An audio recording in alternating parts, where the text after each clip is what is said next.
தோஷங்கள் நீக்கும் பிரதோஷம் சிவன் நஞ்சுண்டதால் வந்த நேரம் நாம் செய்த தீவினைகள் யாவும் அந்த பிறை சூடனருளாலே தீரும் தோஷங்கள் நீக்கும் பிரதோஷம் சிவன் நஞ்சுண்டதால் வந்த நேரம்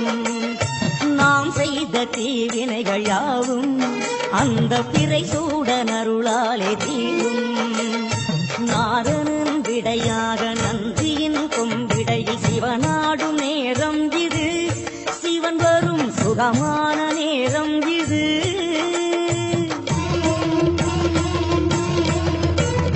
கருணாகரன் சுத்த சிவமானவன் கருணை பொழிகின்ற நேரம் இது